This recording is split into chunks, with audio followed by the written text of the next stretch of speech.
Hello everyone. I thank the organizers for giving me this opportunity. Today I would like to discuss about immune checkpoint inhibitor usage in breast cancer and key takeaways.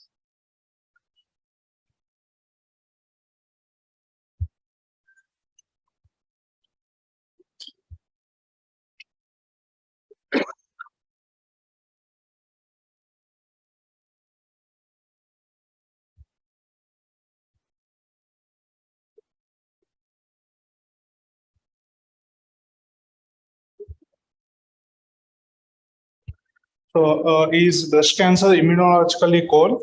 Historically, it was thought that breast cancer is an immunologically cold tumor, but now the rapid growing body of evidence suggests that there are certain subtypes where breast cancer can be immunologically hot. So initially, it was thought that the breast cancer has high immunosuppressive cells when compared with immunostimulating cells. But the rapid growing body of evidence suggests that there is substantial heterogeneity in terms of immunogenicity with respect to various breast cancer subtypes. The aggressive subtypes like triple negative breast cancer and HER2 positive disease are highly immunogenic when compared with the hormone positive subtypes. So if you look at the TNBC, it has high genomic stability and mutational load, which leads to generation of high amount of neoantigens, leading to increased tumor immunogenicity. And also with HER2 positive disease, it has high proliferation activity and overexpression of HER2, which itself acts as a neoantigen. And if we look at the anti-HER2 monoclonal antibodies mechanism, it causes antibody-dependent cell-mediated cytotoxicity, which itself leads to increased immunogenicity. So when to initiate ICI in the course of the disease? As a disease advances, the immune escape also progressively augments. One transcriptomic study suggested that there is shift of the immunomodulatory subtype to basal-like subtype in triple negative breast cancer when the tumor progresses. So the immunomodulatory subtype has high tumor infiltrating lymphocytes when compared with the basal-like subtype. So it is reasonable to anticipate immunotherapy as early as possible in the course of the disease. Also, the different efficacy of immunotherapy in the neoadjuvant setting is partially attributable to the use of anthracyclines, which are known to induce immunogenic cell death. So chemotherapy, adding chemotherapy to immunotherapy makes sense because it disrupts the tumor architecture, decreases the tumor size, and it results in antigen shedding. Apart from it, if you look at the tumor microenvironment of early breast cancer versus metastatic, EBC has high antigen presentation, decreased intratumor heterogeneity, increased tumor infiltrating lymphocytes, CD8 positive T cells, and increased PD-L1 positivity. So this is a reason why PD-L1 testing is not recommended in early breast cancer when compared with metastatic breast disease. So on that note, I would like to discuss about the completed phase 2 or 3 neoadjuvant immunotherapy trials in early breast cancer. All of these have a common endpoint, primary endpoint, that is PCR rates. So in PCR is a surrogate marker for survival. So better the PCR, better the survival. All of them used a common chemotherapy backbone, that is a taxane followed by AC, except in Keynote 522, which added carboplatin to the taxane regimen. So I would like to discuss about ICI-2 trial. It indicated that adding pembrolizumab to the chemotherapy backbone increased PCR rates in triple negative subtype as well as hormone positive HER2 negative subtypes. It's an platform trial with an adaptive design which tests multiple investigational agents against a common chemotherapy backbone. So one such trial was adding pembrolizumab and omitting AC chemo. AC was given after surgery, which turned out to be a negative study. So it also tested olaparib plus durvalumab to the chemotherapy backbone, which increased the PCR rates again in triple negative as well as hormone positive HER2 negative subtypes. Another study which tested durvalumab was Japan-Nivo. It's a neoadjuvant durvalumab in TNBC with a tumor size of at least 2 centimeters. Initially, durvalumab was given before chemotherapy as a window of opportunity phase. The aim is to prime the immune system, but it was done for the initial 117 patients. But later, due to ethical concerns about delay in start of chemotherapy, it was combined along with chemo. So the PCR rates were statistically significant in the window cohort. And despite the small PCR rates and despite durvalumab giving just only before surgery and not after surgery, it still showed statistically significant benefits in terms of invasive disease-free survival, distant disease-free survival, and OS. The only immune checkpoint inhibitor as of now approved in early breast cancer is pembrolizumab. This is based on Keynote 522 trial. It was done in T1C, N1 to N2, or T2 to T4, N0 to 2, triple negative breast cancer. It was a 2:1 randomization between pembrolizumab versus placebo and adding the chemotherapy. Pembro was given 8 cycles before surgery and 9 cycles after surgery. The lymph node positive population was 52%. Stage 2 disease was 75%. Primary endpoints were PCR and EFS. So if you look at 36 months, the EFS with Pembro performed better when compared with placebo with a impressive hazard ratio of 0.63. And if you look at EFS by PCR, irrespective of the treatment received, those who achieved PCR had a EFS of more than 90%. And in the residual disease population, pembrolizumab had a superior EFS when compared with the placebo. So I would like to discuss about other 2 trials, IM Passion 31 and Neotripa PDL1. Both were done in TNBC. Both had a common chemotherapy backbone, Taxane and AC, except that Neotripa had added carboplatin to the nab-paclitaxel and AC was given after surgery. So there was a difference. In IM Passion showed atezolizumab with chemo showed superior PCR rates in both ITT and PDL1 positive, whereas in Neotripa, it was a negative study. This reason could be again because anthracycline can cause immunogenic cell death. So omitting anthracycline as a chemotherapy backbone might have led to the negative results.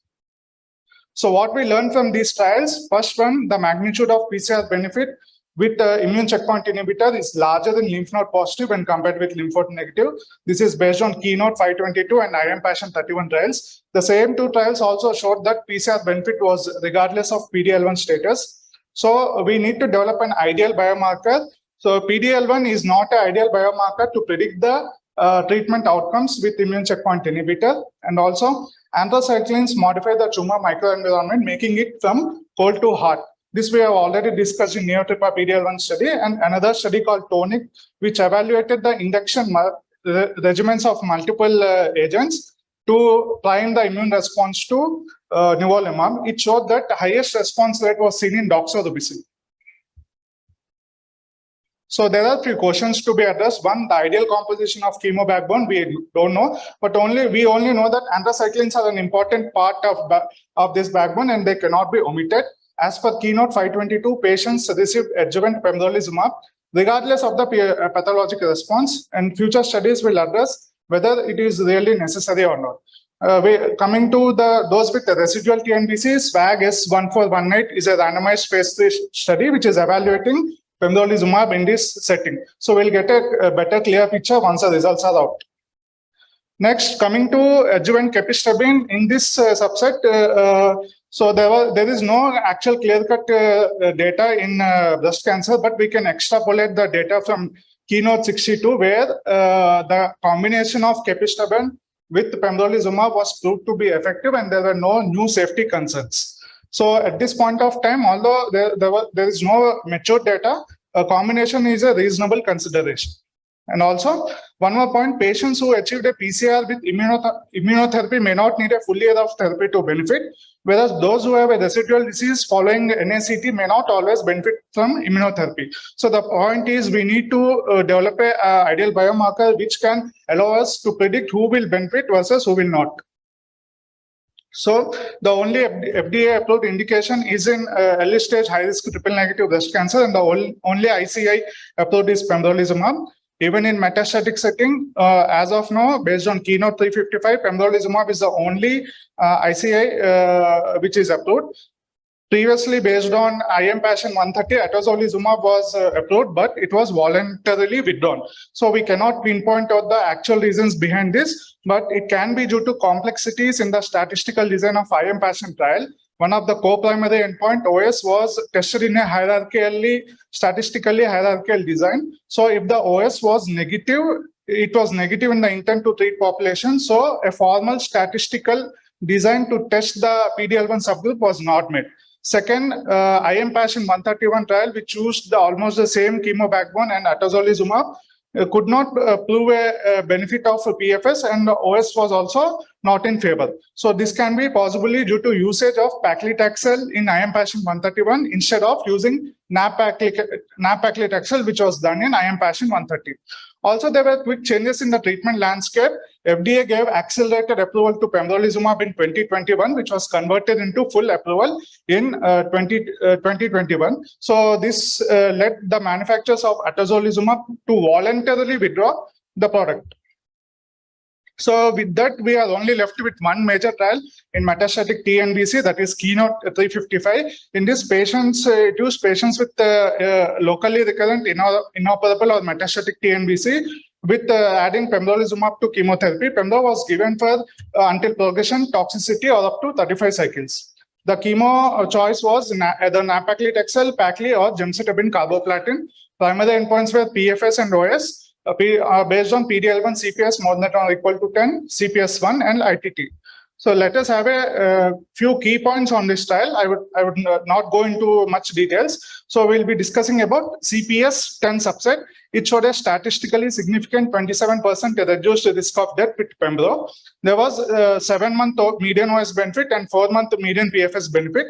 Also, the median duration of response in CPS more than 10 was 12.8 months. Grade 3 to 5 immune-related toxicities seen in 5% of patients, and this immune-related adverse events led to discontinuation of therapy in 2.8% of patients.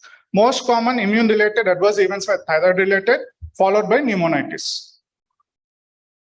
So, is CPS 10 the ideal cutoff to predict the benefit of pembrolizumab? So if you look at this slide, the hazard ratio of overall survival for CPS 10 to 19 versus CPS 20 is similar. So making CPS 10 as an ideal cutoff.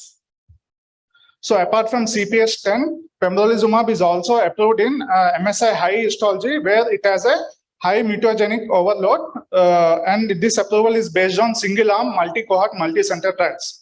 And also it is approved in high tumor mutation burden, which is defined as more than 10 mutations per megabase based on Keynote 158. So it is to be noted that TMB high is seen in just 5% and MSI high is seen in 1 to 2% of patients.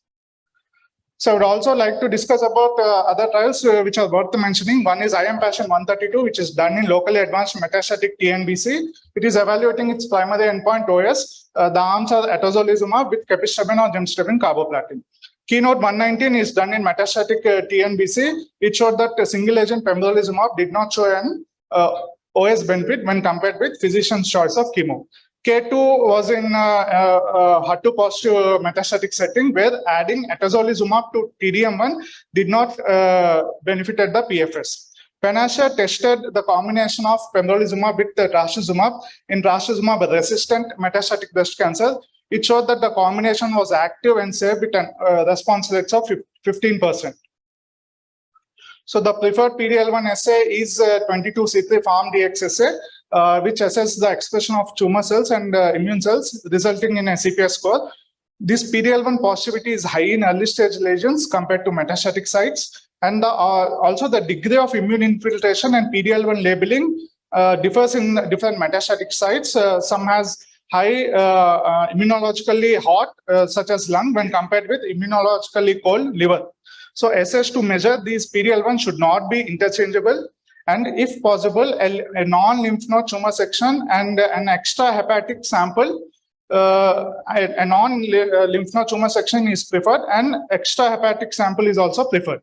So none of the assays are validated for using decalcified specimens, because these decalcified specimens use acid, which will affect the nuclear staining. It is not recommended in FNAC because the tissue is preferred. It is not recommended in cell blocks because cell blocks lack stroma, which will affect the calculation of IC score. And PD-L1 testing is not recommended for patients with early stage breast cancer. Coming to immune checkpoint inhibitor toxicities, majority of them are mild to moderate, and most of them are reversible steroids. The most common toxicities are related to thyroid, skin manifestations, pneumonitis, and colitis. If you look at the timing can be variable. Skin and GI related toxicities appear to be at early onset compared to liver and endocrine. And steroids are the drug of choice. They are safe and effective, and they do not affect the efficacy of immune checkpoint inhibitor. One general principle is permanent discontinuation if there is a grade 3 toxicity, potential rechallenge if there is a grade 2 which resolved to grade 0 to 1 promptly with supportive treatment. The only exceptions for this is you can continue if there is a grade 3 stable endocrinopathies, and you can even do a rechallenge for a grade 3 colitis, because only 30% of these will actually have a recurrence of colitis when ICI is started. And for grade 2 cardiac and neurological toxicities, permanent discontinuation is recommended. So monitoring is initially more frequent during the first 4 cycles. Apart from routine laboratory tests, serum cortisol and thyroid function tests are done. After first 4 cycles, testing intervals can be increased to every 6 to 12 weeks. And it is important to emphasize that immune effects can occur within a week to more than 1 year. And it can even occur after single exposure to immune checkpoint inhibitor. So treatment beyond progression, we don't know the clear data. Clinical assessment and patient functional status is important. Both ASCO and SATC guidelines specify that for patients to receive the treatment beyond progression, patients should have stable or improved clinical condition, have no severe lab abnormalities, tolerating the treatment well with limited and mild side effects. And also there should be no additional progression radiologically, and there should be no clinical progression. Adding local therapy to isolated sites of progression, its benefit is not yet determined, but it seems to be a reasonable option along with continuing the ICI. So immune checkpoint inhibitor usage in special population pregnancy, it's considered category D recommendation. Effective contraception of up to 6 months is recommended post completion of ICI. Vaccines inactivated safe. Prospective trial showed safety and efficacy in HIV population. For the autoimmune disease, decision should be made on case-by-case basis, assessing the risk of morbidity with usage of immune suppressants versus risk of mortality by not using ICI. For breast cancer with prior organ transplant, in view of significant risk of graft rejection, it is not recommended. So to summarize, triple negative breast cancer is the only subset where the ICI is approved in early and advanced stage. Pembrolizumab is the only ICI currently approved in breast cancer. PD-L1 testing is not required for early TNBC. And for patients with high-risk early stage TNBC, Pembro in combination with chemotherapy as neoadjuvant and then continuing as a single agent as adjuvant after surgery is a standard of care. Based on accumulated data to date, immunotherapy regimens for stage 2 and 3 TNBC should at least include an anthracycline because they will cause an immunogenic cell death. Along with that, taxane with or without carboplatin.